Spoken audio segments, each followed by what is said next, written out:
Si Cynthia Sidabaka ay ipinanganak noong Pebrero 11, 1951. Si Laura Sidabaka ang kanyang nag-iisang anak na babae. Nakilala ni Laura si Joada Staccio at noong 2001 nagpakasal sila. Noong panahong iyon, si Joada ay 40 taong gulang. Siya ay isang ahente ng real estate na nagtatrabaho sa Fallbrook, habang siya rin ay isang reservist ng militar para sa United States Armed Forces at mayroon din siyang 2 anak mula sa nakaraang kasal.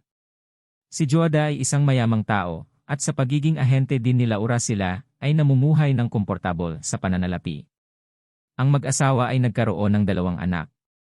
Noong 2013, si Joada at Laura ay isang napakabusy na mag-asawa.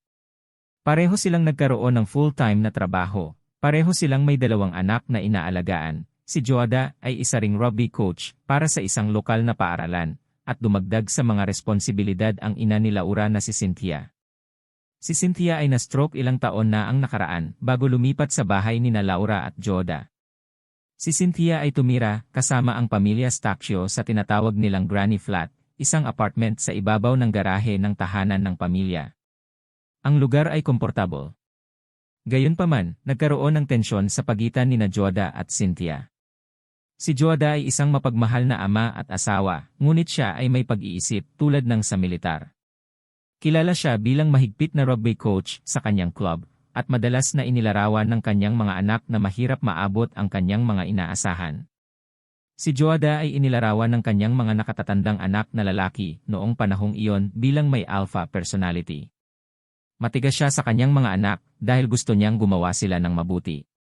Si Cynthia naman ay isang lupi-loving na lola, ang buong kabaligtaran ng pagkatao ni Joada. Nagtatalo sina Joada at Cynthia sa halos lahat na bagay, mula sa politika hanggang sa kung paano palakihin ang mga bata. Noong Nobyembre 2013, nagpasya si Cynthia na manatili sa kanilang tahanan ng permanente, matapos makakita ng mga pasa sa braso ng kanyang anak na para sa kanya ay ginawa ni Joada. Noong ika-11 ng Pebrero, 2014 na.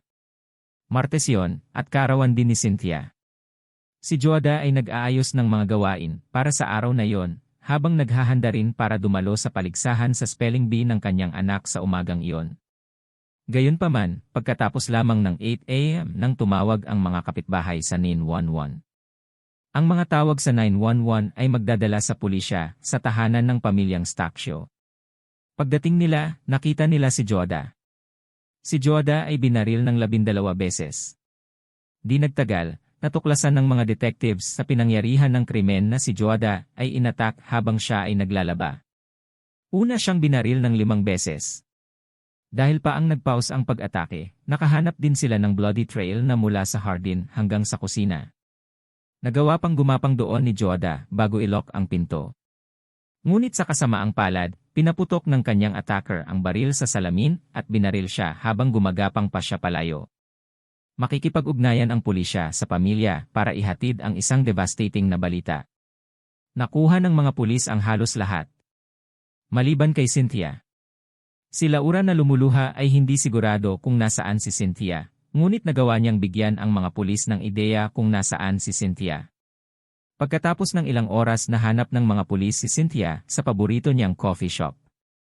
Dinala nila siya sa lokal na istasyon ng pulisya para tanungin. Lumalabas na, sa umaga ng krimen kung saan namatay si Joada, nagpaplano rin si Cynthia na pumunta sa paligsahan sa spelling bee ng kanyang apo. Pagdating niya sa ibaba ng umagang iyon, at nakita ni Cynthia si Joada, muli silang nagtalo. Bumaba si Cynthia ng umagang iyon na naka-basketball shirt, at, ang sinabi ni Joada ay mukha siyang ghetto. Umakyat si Cynthia at kinuha ang isang 38 caliber pistol mula sa kanyang bedside drawer. Pagkatapos ay bumalik siya sa ibaba kay Joada. Nasa labas siya, naglalaba, nakatalikod sa kanya. At, nang hindi ni Joada namamalayan kung ano ang nangyayari, pinaputukan siya ni Cynthia. Pero hindi yon sapat para kay Cynthia. Pumunta siya sa kanyang sasakyan para i-reload ang kanyang pistol, bago bumalik sa kusina para maghatid ng 5 putok kay Joada. Pagkatapos ay bumalik siya sa kanyang sasakyan sa pangalawang pagkakataon, at muling nagkarga sa pangalawang pagkakataon bago bumalik para sa isa pang 5 round.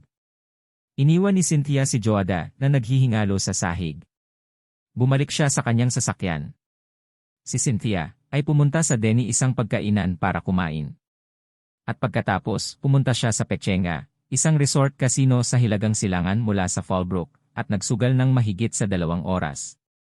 Pagkatapos ay pumunta siya sa isa sa kanyang mga paboritong cave para sa kape, kung saan nahanap siya ng mga pulis.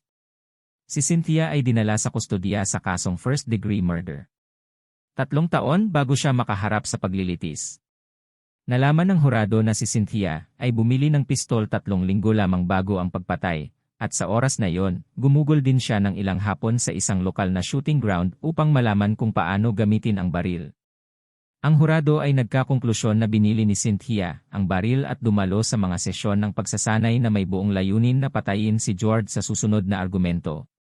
Sa kasong ito ay isang puna mula kay George sa damit na suot niya. Ang tanong tungkol sa mapang-abusong pag-uugali ni George ay lalabas din sa korte, at si Laura ay nagpapatotoo laban kay George upang suportahan ang mga pag-aangkin na siya ay minsang inabuso. Gayunpaman, walang katibayan upang kumpirmahin ang mga claim na ito. Sinabi rin ni Cynthia na itinapon ni George ang urn na naglalaman ng mga abo ng yumaong asawa ni Cynthia. Sinuri din ng mga doktor ang kalusugan ng isip ni Cynthia dahil sa kanyang nakaraang stroke na maaaring makaimpluwensya sa kanyang mga desisyon at katwiran. Gayunpaman, bumalik ang mga pagsusuring iyon upang ipahayag na may kakayahan si Cynthia at may katwiran siya bago gumawa ng desisyon na patayin si George.